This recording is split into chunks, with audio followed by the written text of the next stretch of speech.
Welcome to the extended version of this lesson on the midpoint. We just covered what the midpoint is, how it contains a prize and a price, and how it can be used to raise the stakes or shift the goal. Now, let's look at some specific ways it can raise the stakes, cover 3 more uses of this moment, and see the midpoint in action with an in-depth example of 1998's Mulan. To start, you may be wondering exactly how to raise the stakes of your story. If you remember, the stakes are the consequences if the protag fails to achieve their goal. So, when we think about raising them at the midpoint, we can think about it in 2 ways.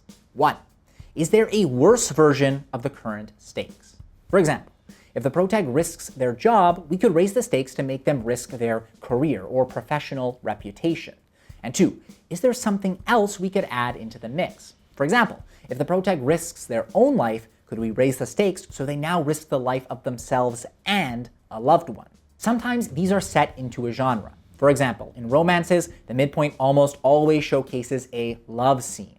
This is something Blake Snyder calls sex at 60, meaning there is a love scene right in the middle of the movie. You can see this in Always Be My Maybe, in Palm Springs, and in Bridesmaids. It's just a few examples. And if the protags have already done it, like in Knocked Up, the midpoint will show the next step, which in this case is a proposal. The reason these raise the stakes is because the protags are now putting more emotions on the line.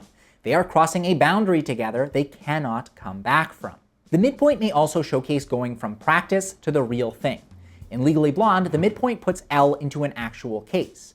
Now, she not only has her law school success on the line, but the future of her client as well, thus raising the stakes. There's a version of this in The Hunger Games too. The midpoint showcases protag Katniss entering the games, marking the shift from the relatively harmless capital to a life-threatening death arena. In other words, it raises the stakes from preparing for the thing to actually doing the thing for real. Another way to raise the stakes is to showcase a greater danger. This could be the antag growing stronger or changing forms. In Alien, protag Ripley and the crew watch as the alien bursts from Kane's stomach and skitters away in the midpoint. This raises the stakes because it marks the shift from the alien potentially threatening one crew member to now threatening the whole crew. And also, they don't have eyes on it anymore. In other words, a great danger. Finally, the midpoint can raise the stakes by delivering a big revelation. This will be a big spoiler, but in Get Out, protag Chris meets Andre and thinks he's acting strangely. It makes him realize that his girlfriend's family may be hypnotizing black people, which is only confirmed when Chris's camera flash startles Andre and makes him scream, "Get out, get out, get out." This raises the stakes, since now, instead of just Chris's reputation on the line, it's his body. And he faces a fate worse than death, since he will be trapped inside of it while an old boring white dude controls it. There are 3 more things that the midpoint often does. First, it may introduce a ticking clock. The idea of a ticking clock is that there is some time crunch introduced for the protag to achieve their goal. Picture the antag starting the doomsday clock. One example of this is in Frozen, when Anna is hit by Elsa's ice. Anna's hair soon turns white, and we learn her heart is frozen, and only an act of true love can save her. This creates a ticking clock since Anna must find an act of love fast or risk turning to ice. The second and third things go hand in hand, and we mentioned them in the last extended lesson. The midpoint may showcase a false victory or false defeat. In a false victory, the protag achieves their goal momentarily. You can see this in Raiders of the Lost Ark when Indiana Jones finds the Ark at the midpoint, or in Die Hard when the police say they will handle things from here, meaning John has stopped Gruber.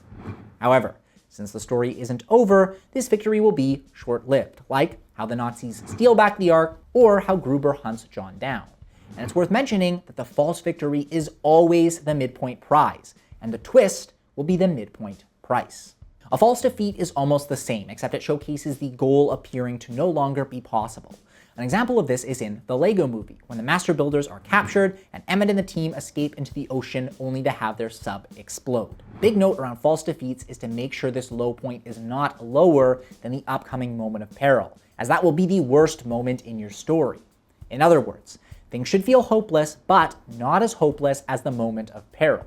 Also, false defeats are way more rare than false victories, and both are more rare than just a plain old prize and price. Now, let's see the midpoint in action with our in-depth example. Mulan is a 1998 animated musical that follows Mulan, a young woman living in Imperial China as she takes her father's place in the army and joins the defense against the Huns.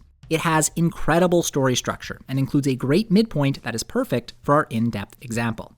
To summarize what has happened up until this point, the story starts on Mulan, who is trying to become wedding-worthy. Only she wants something more. When her elderly father is conscripted, Mulan takes his place in disguise and joins the Chinese army to fight the Han invasion.